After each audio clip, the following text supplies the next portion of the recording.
Hello, everyone. I'm delighted to be your moderator for today's webinar organized by Funds for NGOs. Today's topic is AI and its implications for the nonprofit sector. This webinar will run for 60 minutes, which includes 45 minutes of presentation followed by a 15 minutes of Q&A session. If you have any questions, please use the Q&A option on your webinar screen to post your question, and we will respond to them during the Q&A session. Let's begin with webinar objective. The first objective is to help participants understand what AI tools exist and how they are used in nonprofit work currently, to help participants understand the opportunities, risk, and ethical considerations when it comes to AI use in nonprofit work. Please note that the webinar is being recorded and the recording will be made available in the video section of the Funds for NGOs premium website. And now allow me to introduce today's trainer, Claire O'Donnell. Claire is a fundraising specialist consultant, having worked in business development for international and national non-governmental organizations for over 9 years.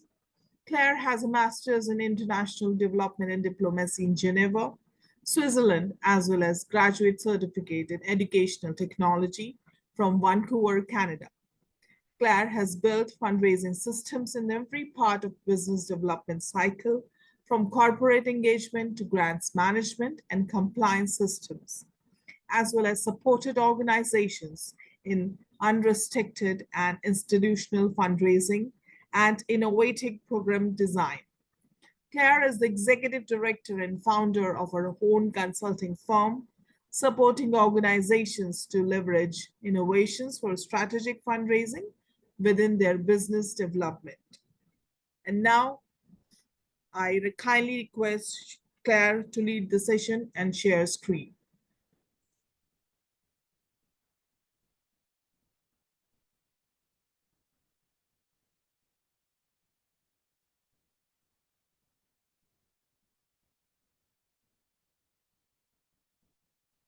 Thank you, Anu. Can you see my screen? Yes. Thank you very much. So I wanted to first and foremost welcome you all to the AI and its implications for the nonprofit sector webinar today. My name is Claire O'Donnell. As stated, I am a fundraising consultant for nonprofits, and I'm also an executive director of my own consulting firm based in Vietnam, Asia. I will be guiding you through the webinar today. So before we started, I just wanted to reiterate some of the information you will be hearing about today, and just some of the points that we'll be covering within this particular webinar. So I'm firstly going to talk about just a bit of an AI 101 for nonprofits. So what is it? What does AI mean and what is it?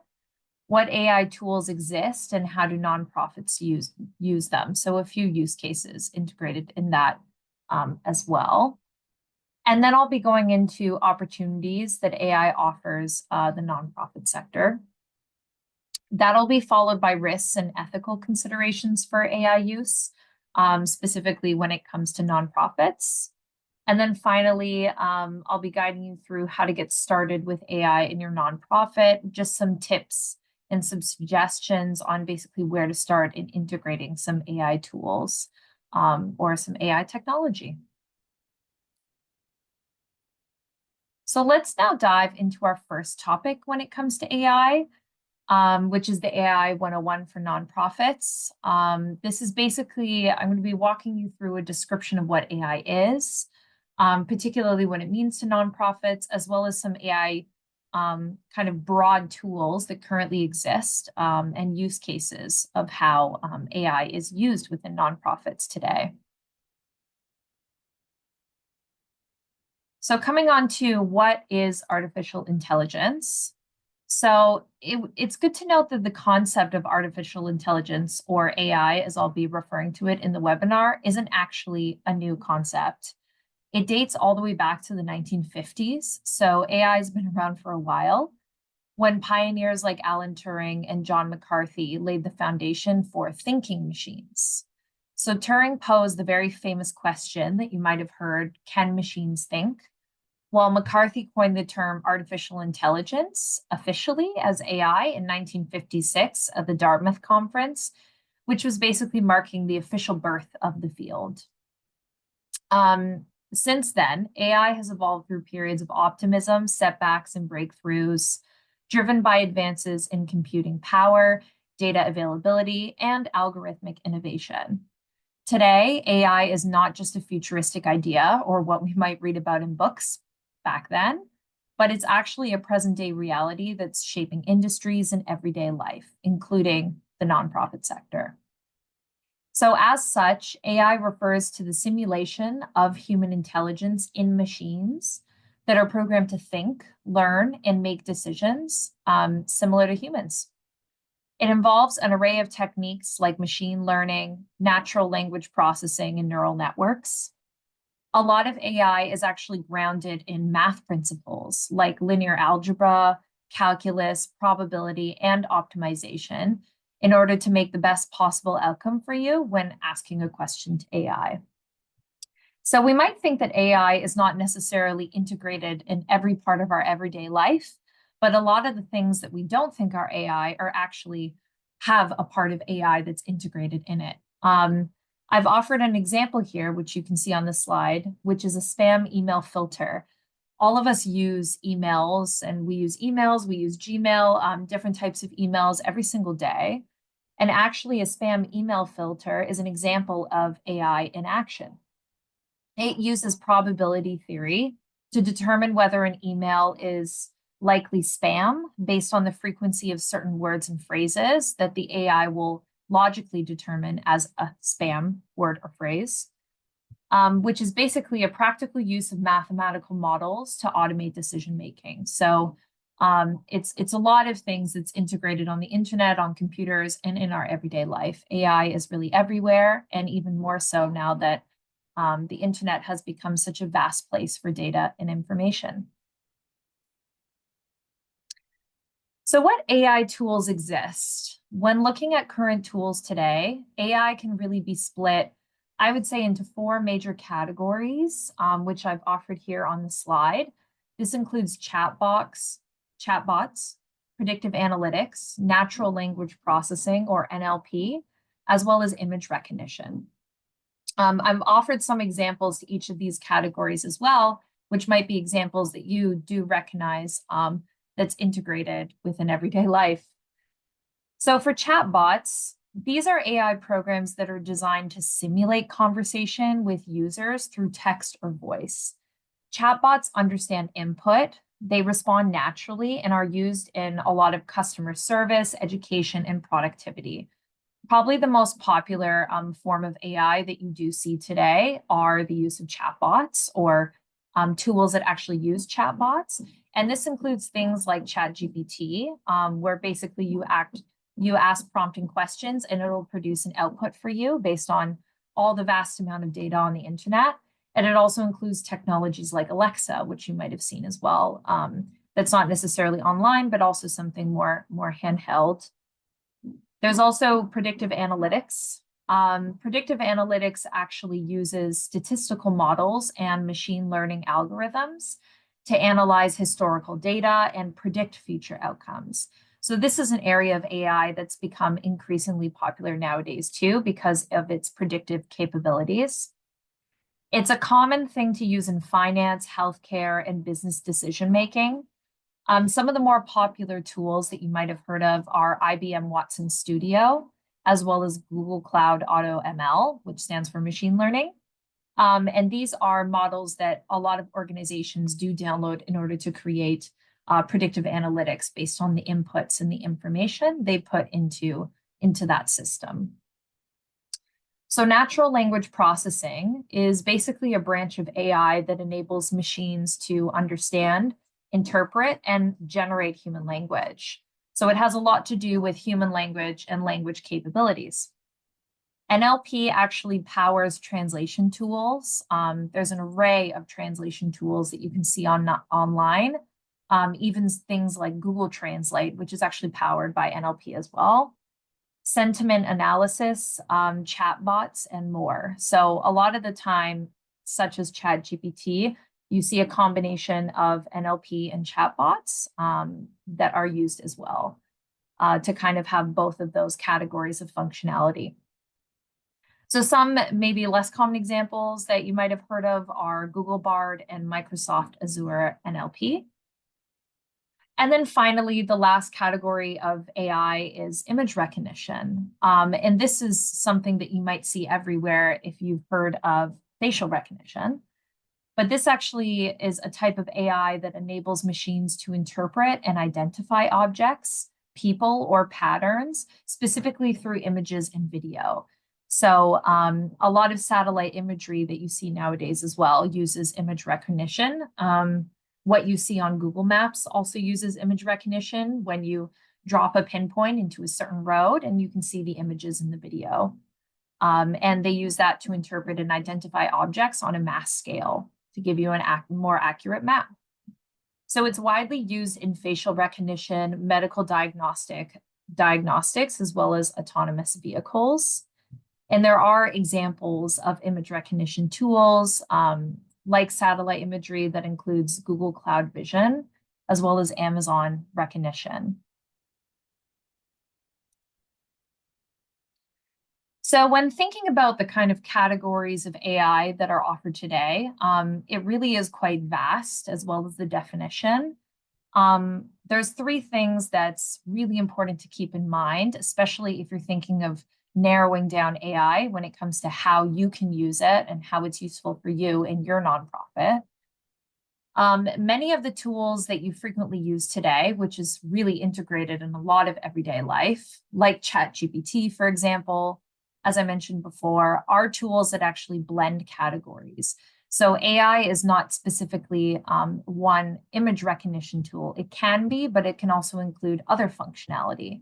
It can be paired with chatbots, or it can be paired with natural language processing.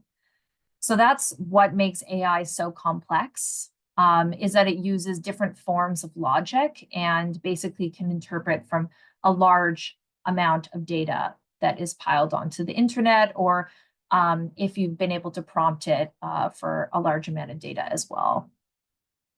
So all tools and AI models currently out there, as I had just mentioned, do require large volumes of data to function. This is why the internet has become such an excellent gateway, and the expansion of the internet and what we see on our smartphones, what we see on our laptops, all of that has given way for emerging technologies like AI to occur and grow, and there to be so many more AI tools that exist nowadays. However, with large volumes of data actually comes a lot of bias can come into that, misinformation, and potentially low quality data that can create poor outcomes. So even if AI does give you a direct answer, it might not always be accurate or the right answer. And this again reflects the growing trend of misinformation that you do see on the internet today. And we'll get a little bit more into the risks, ethical considerations later today in this webinar. So as such, the usefulness of an AI tool, especially for your nonprofits, really largely depends on where and how it is applied, as well as for which audience. Who do you want the AI to be directed to? We will dive into this a little bit later, but auditing AI tools that can be useful to you and your needs becomes a really important process, considering how much AI and how many tools are out there nowadays. So I just wanted to provide two specific use cases to kind of contextualize the idea, since AI is a really vast space, of how they're actually used within nonprofits today.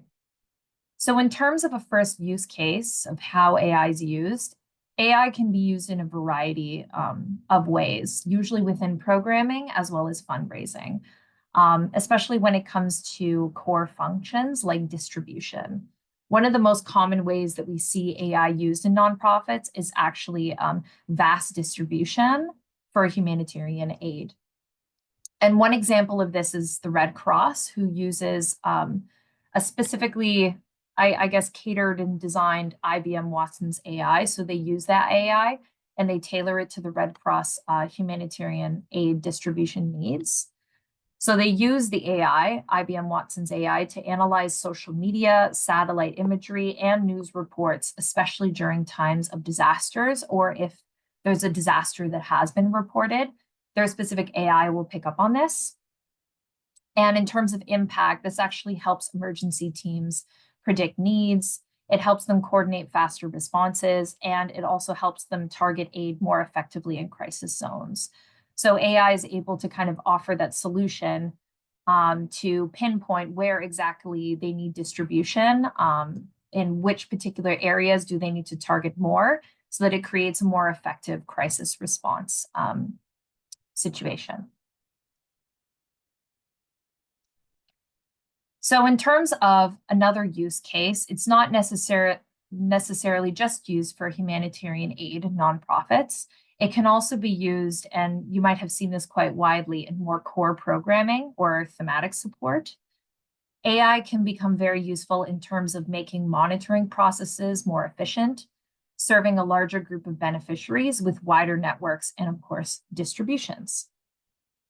So two examples that I have offered here is one specific to hunger relief and one specific to wildlife conservation, where AI tools are actually used. So Feeding America is a large organization in the US. They actually use predictive analytics to predict food demand and optimize distribution of donated food, because they accept donations and are able to give that out across the US. Because of their more targeted distribution efforts, because of AI, this has actually helped them to reduce food waste and ensure food gets to communities most in need first. Again, kind of similar to how Red Cross uses IBM Watson's AI. In terms of the World Wildlife Fund, WWF, they actually use AI for wildlife conservation, which is becoming more and more common among conservation nonprofits nowadays.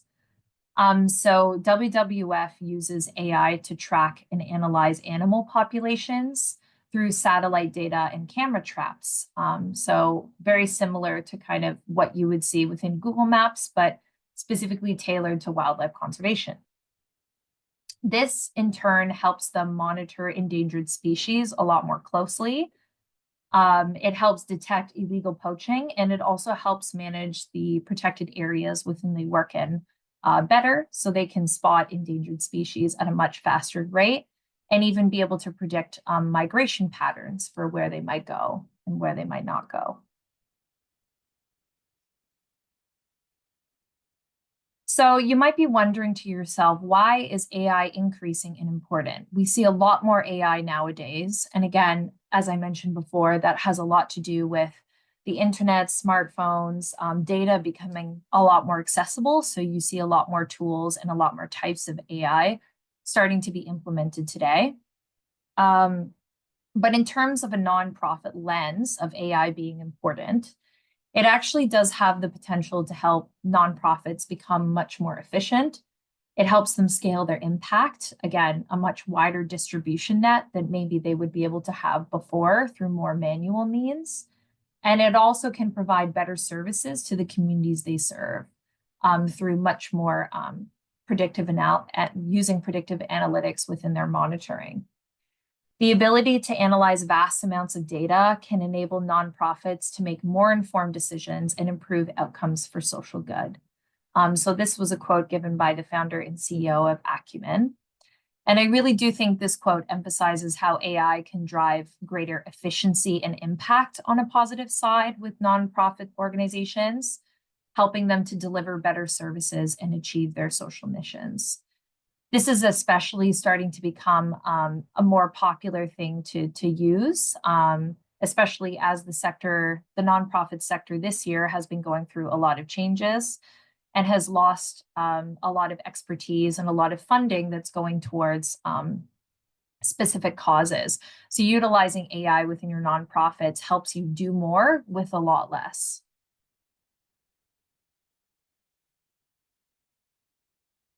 So let's now come on to the second portion of our webinar today, which focuses on opportunities that AI can offer to the nonprofit sector from a positive lens.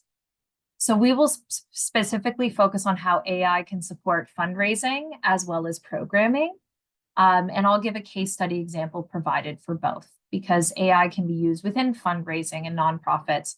But as you saw from the use cases before, it's also really excellent tools that can be used within programming, core and humanitarian. So in terms of fundraising, AI can become a really useful tool to basically automate fundraising and your donations. It can also provide insights into your donors to understand where you might need to pivot, to understand a little bit better what their interests are. And there's a lot of CRMs out there that can provide that, or what you might need to focus more heavily on. Considering we are in a funding shift time in 2025, again, when we need to do a lot more with less, AI is becoming a really highly useful tool in the nonprofit fundraising space that can offer automations to help make fundraisers' life a little bit easier and help to kind of target the donors that they specifically need and that could be aligned with their specific missions and core programming. So coming onto the screen, the first category that you can see here in blue is AI can help with online giving optimization. So basically, AI can analyze donor behavior on websites and donation platforms in order to streamline the giving process. So by identifying optimal donation amounts, suggesting recurring giving options, and personalizing user interfaces, AI can increase conversion rates and average gift sizes. It can also test different calls to action or layouts to determine what resonates best with various donor segments. A really good tools that are kind of coming out in the space have to do with a lot of CRM databases that are starting to leverage AI chatbots or NLP in order to be able to produce that kind of granular information on your specific donor and create predictions based off of that. Secondly, with automated email campaigns, AI-driven automation tools can actually schedule, personalize, and send emails based on past giving patterns and engagement levels. This also ties into a lot of social media analytics, and a lot of social media channels like Facebook do have AI-enabled analytics coming out behind them to basically see how much engagement you have on particular posts or not. So you can sift through which content is resonating more with donors and with the public audience at a greater level than others. Also, machine learning algorithms can predict the best time to send emails. They can optimize subject lines so they can make it sound better. A lot of people use ChatGPT for this particular function. And they can tailor content to maximize open and click-through rates.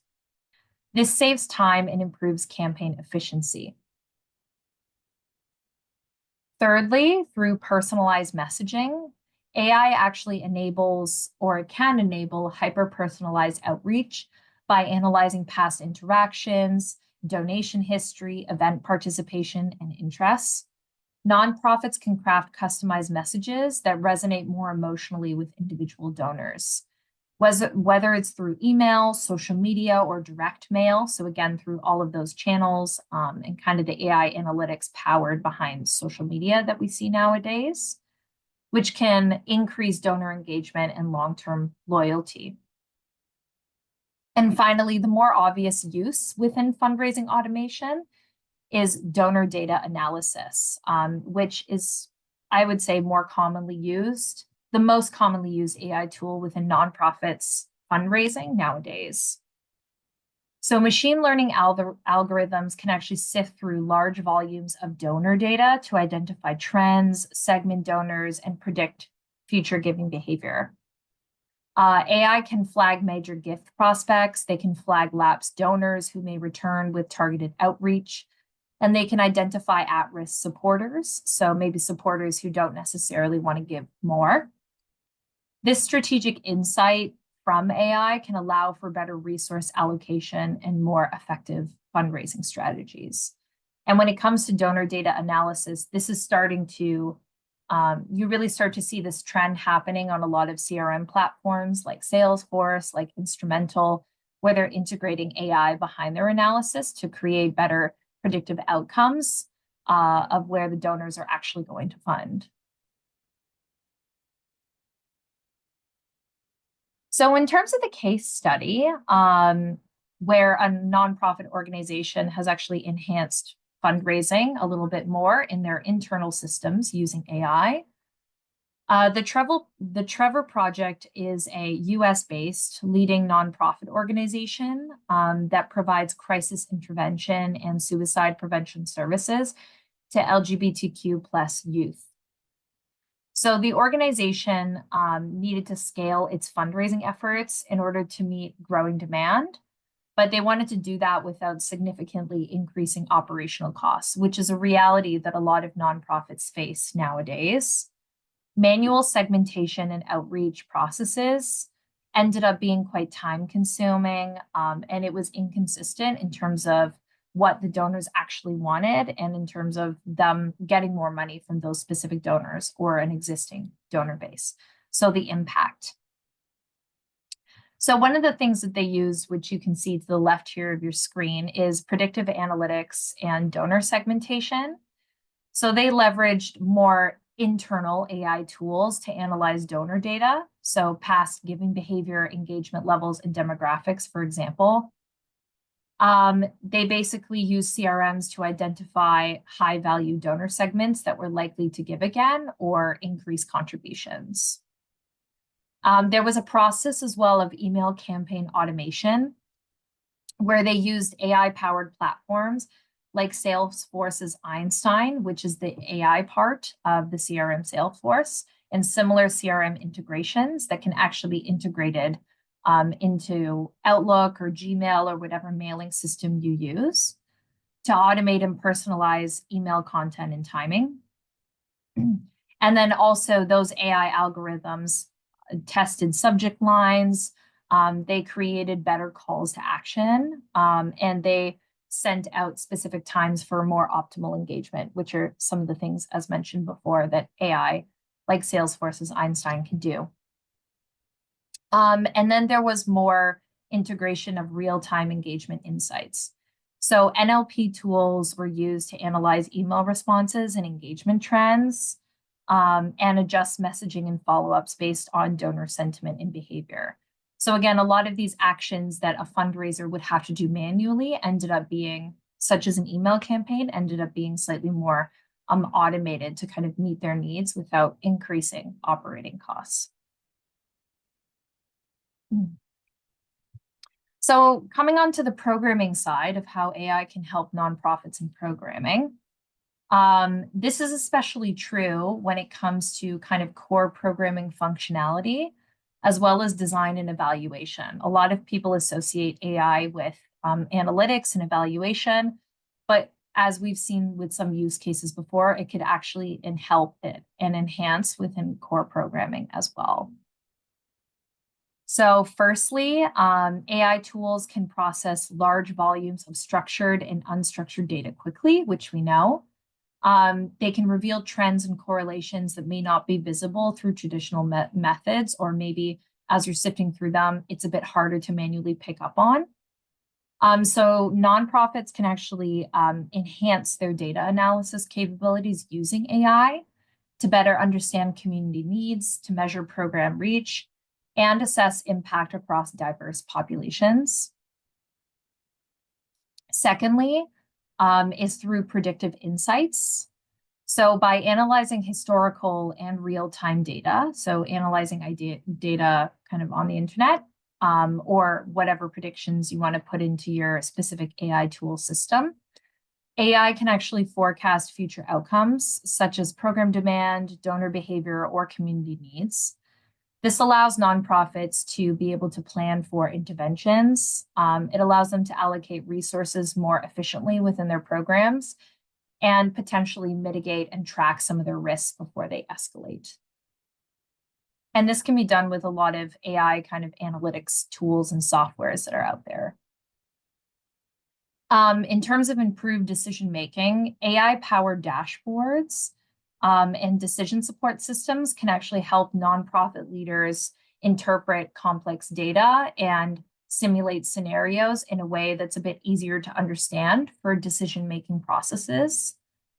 This also is a form of evidence-based decision-making, as long as you're putting in kind of the right inputs on your AI system, especially when designing new initiatives or adapting ongoing programs to a lot of changing decisions. So AI is kind of a good time to implement within 2025, as a lot of things are changing within the sector and a lot of programs are having to change because of funding cuts happening nowadays.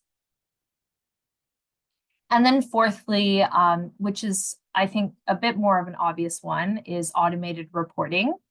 So AI can actually streamline data collection, analysis, and visualization, and it can generate real-time reports for stakeholders, funders, and internal teams. And the nonprofit sector really seems to be picking up on this particular functionality that AI can give, various tools can give. So this reduces administrative burden and ensures a lot more timely, accurate, and transparent reporting, specifically when it comes to data-specific reporting. So it might not accurately capture everything for a narrative, but when it comes to reporting on program outcomes, outputs, and goals, and performance metrics, that's something that doesn't necessarily have to be limited to Excel nowadays. It can also be powered by AI tools. So in terms of a case study, Opportunity International is actually a nonprofit, a more global nonprofit that's aimed to empower people living in poverty to transform their lives by providing financial solutions and training. They do have programming specifically in Malawi. And in rural Malawi, Opportunity International found that farmers and educators often face limited access to timely, personalized information, potentially due to infrastructural challenges and resource constraints. They actually needed tools within their direct programming to support farming practice learning. So to support the education of farming practices, and leveraged AI within their core programming and as part of the program in order to do so. So they actually developed their own unique AI tool called Ulangizi, which was a generative AI chatbot, specifically a chatbot that communicates in Chichewa, the local language. So this tool provides farmers with real-time tailored agricultural guidance, and that in turn has helped them make more informed decisions about crop management and farming techniques within their communities. And we do see a lot of these kind of AI-generated chatbots that are starting to come out within, not as part of a nonprofit program as well, for supporting different types of thematics. The organization also introduced AI-driven applications designed to assist teachers in creating customized lesson plans and aid school leaders in administrative tasks. So these tools aim to enhance educational delivery by addressing specific classroom needs and streamlining school management processes. And then finally, as a program in and of itself, they introduced and organized an incubator program for humanitarian workers to develop AI-based solutions. So they had 3 winning projects that emerged, and a lot of other donors are starting to kind of focus on that incubator and accelerator program area when it comes to AI. And the projects focused on personalized farming advice in line with Opportunity International's missions, tailored educational content, and administrative assistance for schools. And they received about $150,000 to pilot their applications.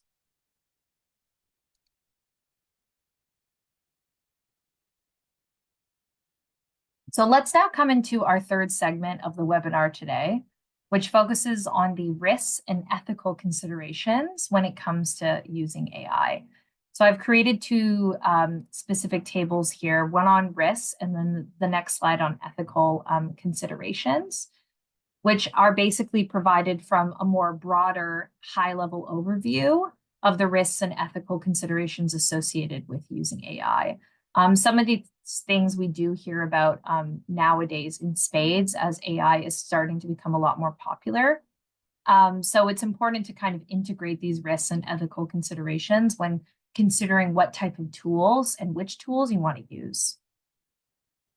So the first risk that we hear about a lot is bias and discrimination. And this is very true because AI systems use such a vast amount of data, they can actually be trained on biased data. So some biased historical donation trends or biased demographic profiles that are out on the internet or within our particular systems that we've prompted them to do so without intentionally wanting that bias to be there, but then creating a biased or inaccurate data. This can actually unintentionally reinforce inequality, exclude marginalized groups, and skew resource allocation away from those most in need. In terms of data privacy and security, nonprofits often do handle sensitive data, so a lot of beneficiary details in our programming. Improper data handling by AI systems, if you don't put the right inputs, can actually lead to breaches. It can lead to a loss of trust. It can lead to people finding that particular data and legal consequences under data protection laws within a specific nonprofit registered country.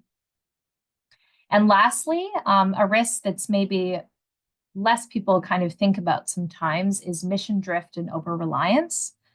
So actually heavy dependence on AI tools can push nonprofits to prioritize very measurable, quantifiable things, like for example, fundraising efficiency, rather than core mission values. And this can reduce the organization's responsiveness to complex human needs and ethical concerns. So really balancing human thought when it comes to core mission values and integrating AI tools thoughtfully within your nonprofit is a really important way to kind of avoid the over-reliance that you might have on certain AI technology tools. So in terms of ethical considerations, these can be considered risks as well, but kind of taking it into account from more of an ethics point of view.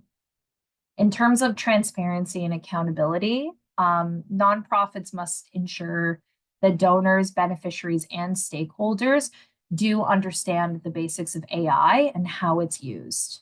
This is especially true in decision-making processes and how we need to balance AI as a quantifiable tool with the kind of human thought and human interaction. So a lack of transparency can erode trust and make it difficult to hold systems or leaders accountable. In terms of fairness and equity, AI tools can actually, as we've seen before as a risk, reinforce systematic biases. They need to be carefully monitored, especially if you're creating your own unique AI tool.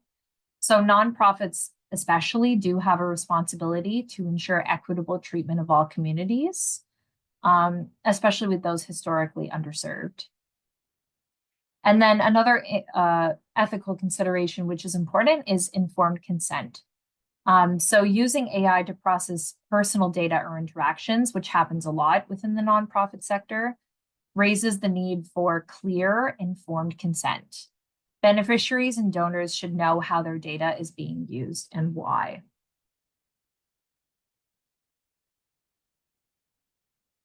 So when we're taking all of this into consideration, the kind of opportunities, the risks and the ethical considerations, as well as what AI actually is, I wanted to come into our last segment of the webinar today, which focuses a bit more on what are the steps involved to get you started with AI in your nonprofit. This is more kind of offering tips for where you might need to go and the kind of pathway that you can enable in order to get started integrating AI tools.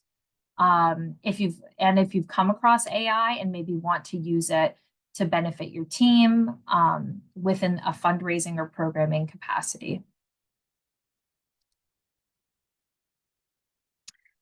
So the first tip when getting started with using AI, or even with building a unique AI tool, which we see a lot of nonprofits coming out with nowadays, is not to start necessarily from scratch, but actually start auditing the different technologies that are out there because there's so many.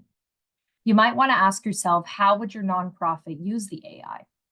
Is it really important to you and to your team, or is it non-essential?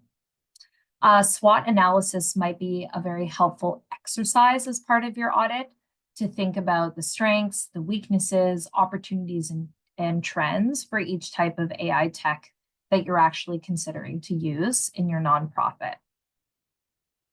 As a second step, it's important to start with more basic AI tech, unless you do have an expert or an IT expert on your team that has a lot more of an advanced understanding of how AI works and the more complex tools out there.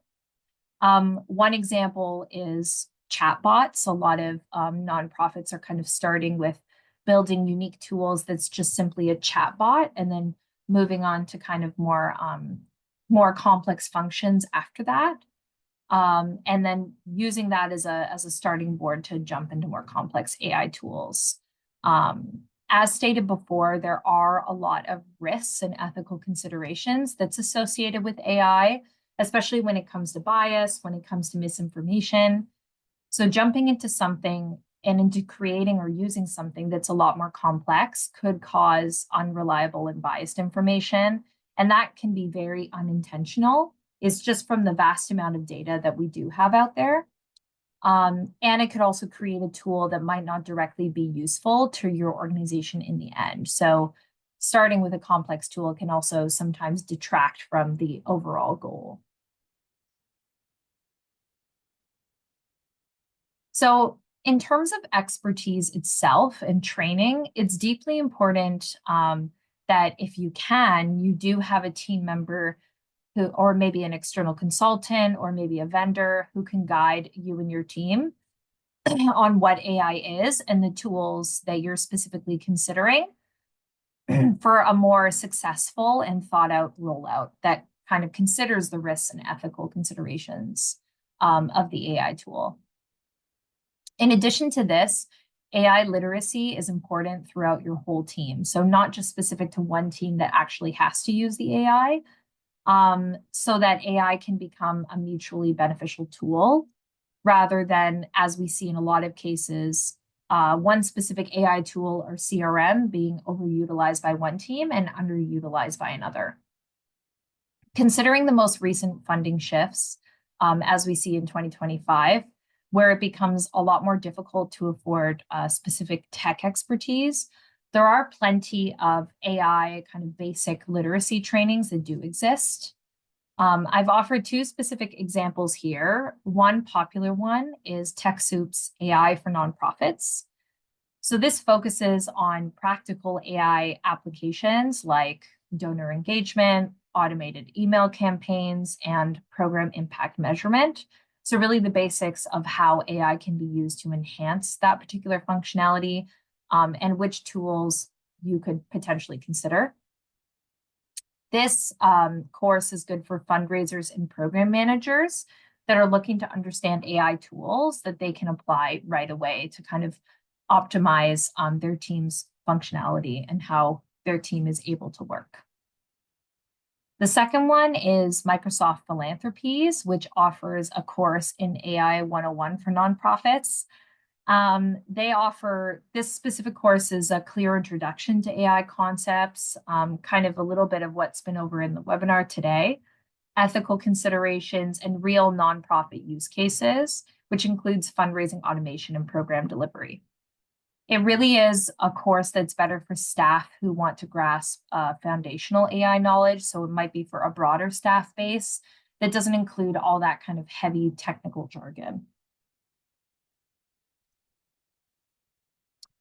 And lastly, in relation to kind of ethics of what you've seen before, it's really important to consider which common frameworks can help guide you and your team as a kind of base of how to use. Once you've decided which AI tool you want to adopt and adapt and create your guidelines from there. This can ensure that there's a more common ethical framework understanding among your team, and there's that common ethical framework behind to be able to implement with beneficiaries, to implement with donors, and collect their informed consent. Who might be interested in using your particular AI tool, especially if it's uniquely made. There are a lot of existing frameworks that can actually serve as a backbone to AI ethical implementation in a nonprofit. I've offered some existing frameworks here. One of that includes the Partnership on AI. So fairness, transparency, and accountability framework. This was actually developed by a coalition of AI leaders, which includes nonprofits. So it's from a nonprofit lens. It focuses on principles like inclusiveness, transparency, and accountability. And it emphasizes stakeholder engagement and minimizing harm. So it is really useful for nonprofits in order to align AI adoption with ethical standards and community impact. It's kind of a good base ethical framework for that. There's also the OECD AI principles, which is a very, very global AI principle framework that's been adopted by many countries and organizations globally. So for where your nonprofit's registered, you might want to check if they've adopted the OECD AI principles. This promotes AI that is innovative, trustworthy, respects human rights, and is robust and safe. So it's a good kind of global overarching framework to reference for there. It can actually guide nonprofits in adopting AI that aligns with more international norms and social good. So it really lays out an international framework. And then finally, the AI ethics guidelines by IEEE.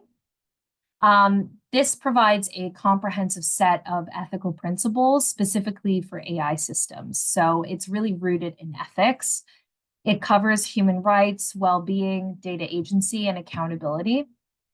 And it encourages designing AI to augment human capabilities and not necessarily replace them, which is something, that we can kind of consider when it comes to that risk of mission drift and over-reliance. So it's a good framework to reference in that particular aspect as well. The great part about this ethics guidelines is that nonprofits can use this as a blueprint for more responsible AI deployment. So you can actually use it as a blueprint for particular AI guidelines that you might want to have with the unique AI tool that you create, or the AI tools that you'd like to implement and use in your nonprofit. So I just wanted to end off before we go into the Q&A session, a few prompting questions. So what did you learn from the webinar today? Hopefully your understanding of AI and what AI actually is maybe a little bit clearer and how that's currently being used in nonprofits.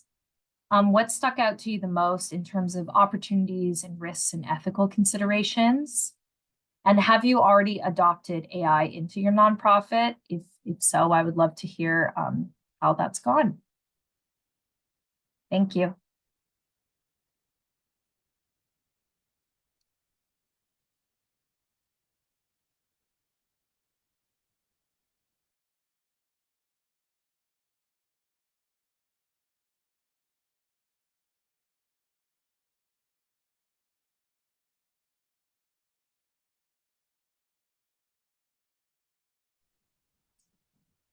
Thank you, Cheryl, for your insightful session.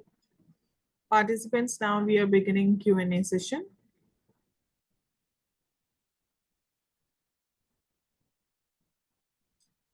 The first question is,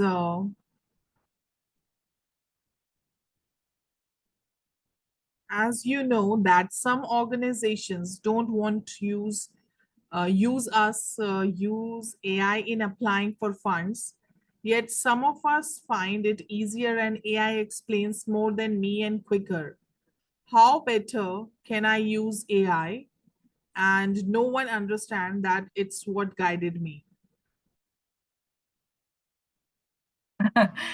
Good insight. I can sense the frustration in that question. So an answer for this particular one, I think, is I think it's still okay when applying. A lot of people are starting to use AI nowadays when applying to applications, but I think you have to use AI like ChatGPT, for example, as more of an assistant in your writing than it being the primary writing itself.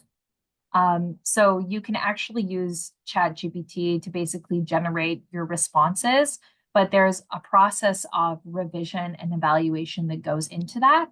So you can get a general idea of what you want your response to be, but you can't just copy and paste that from the specific ChatGPT because it's quite obvious that that's more of a more of an AI generated answer when a review or board is looking at it. So there's a really delicate balance, as I mentioned within the webinar, but there's a process of human review that needs to go in that to kind of integrate a lot more of language around your core mission, language around what you want to do, because AI is going to be hard to, it's quantifiable. So you can leverage it as an assistant, but it can't replace you as the fundraiser.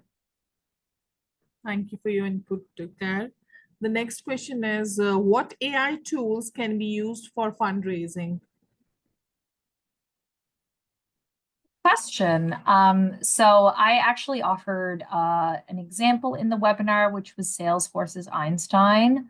And they can actually create kind of donor, they can actually create donor predictions in terms of giving and where that's going. I would say another good tool is Instrumental, is one that's starting to integrate a lot of those kind of AI thought into it. So it actually has applications kind of coming up on a yearly basis. So it's using AI to generate insights on when applications are actually coming up yearly, and you can start adding that to your specific profile and board. So I guess in a nutshell, a lot of CRMs like Salesforce's Einstein that can integrate into your Gmail or has its own unique dashboard are good tools to use for fundraising. Thank you for your input. The next question is, how appropriate is it to use AI when writing grant proposals? What is the donor's attitude towards it? Good question. For this one, kind of similar to the response that I had given before, is that using AI, it can't write your entire application. Obviously, also because if you think about it, AI doesn't get the nuances of what your nonprofit's mission actually is. They don't understand the nuances of how you've come to the conclusion of that specific outcome or why you think that specific impact will be achieved through your particular nonprofit. It basically does very kind of quantifiable answers. So I would say when it comes to reviewers, they're kind of okay with using it as an assistant, as that base layer, but not necessarily using it to write your entire application. You need to also insert your nonprofit mission and your thoughts going into that application as well. So it's a mix, but using it as an assistant is really the safest way to go. Thank you, Claire. The next question is, please, are there specific recommended SaaS AI products that can be used for daily operations of an NGO? I offered a few kind of on slide 2 if you're actually if you would get a copy of that particular slide. But yeah, so there's great. So it's ABM Watson, Google Cloud Auto ML are some examples that you can use within your nonprofit in terms of SaaS. All right. The next question is, you also mentioned about the program impact measurement. Could you please share more about it, how to use AI in this?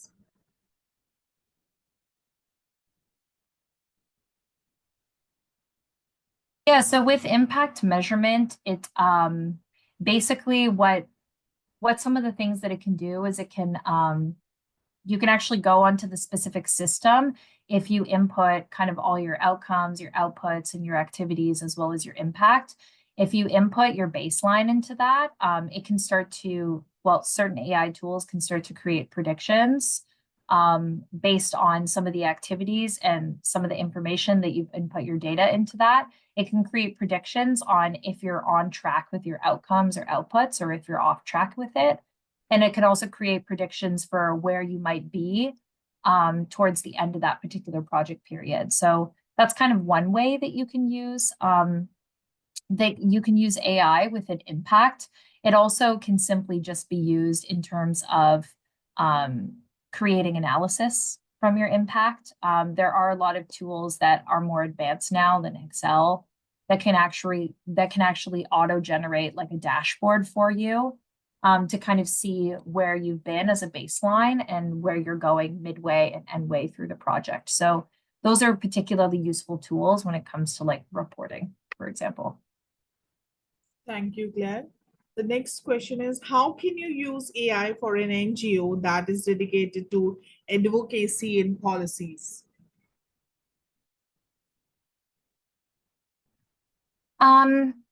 That's a little bit murkier, I would say. I would kind of, because a lot of policies has a lot to do with kind of ethics as it goes into it, because AI can generate biased responses and it's quite quantifiable.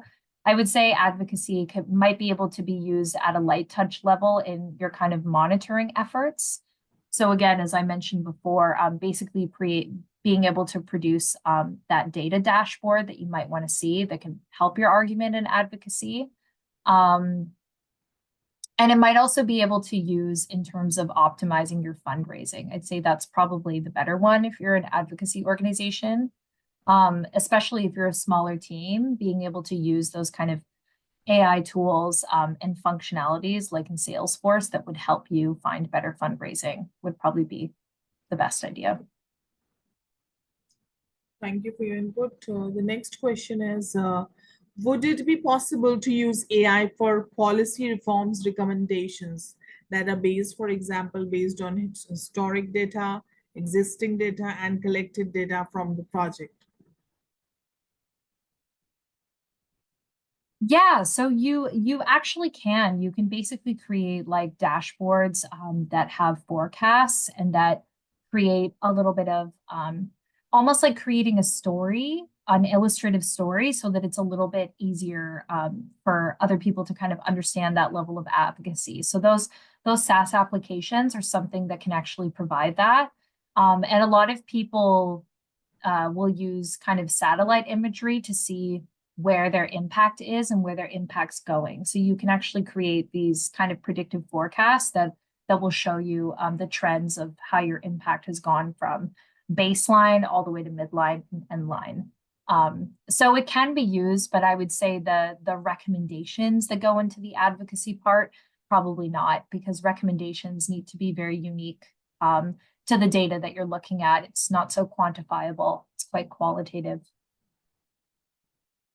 Thank you for your input. The next question is, what is the acceptable balance between AI-generated and human-written content for donors today? Good question. I would argue probably about 30-70. So maybe 30% is kind of used specifically for the more chat GPT, the more AI side to write, and then also to correct any grammar mistakes and kind of optimize the wording of your sentences in a specific narrative. And then 70% of your application still needs to be unique thought, because the way that questions are written in a lot of fundraising applications is that they're trying to prompt that unique thought from you to explain your core missions. So you can add a few of those prompts. What I usually do is I can add a few of those prompts and use AI like ChatGPT as an assistant to kind of think about how I would formulate my responses. But then there's about 70% of original thought that goes into that would be acceptable. Thank you for your input, Claire. Participants, as now we have reached the end of the webinar. Due to time limitations, we cannot cover all the questions posted here. Please take a moment to fill out the feedback form for today's session. Your input is crucial in helping us to improve. If you have any questions or suggestions, feel free to contact us at support@fundsforNGOs.org. Once again, thank you everyone, Claire, and to all the participants, and we look forward to seeing you in our next webinar.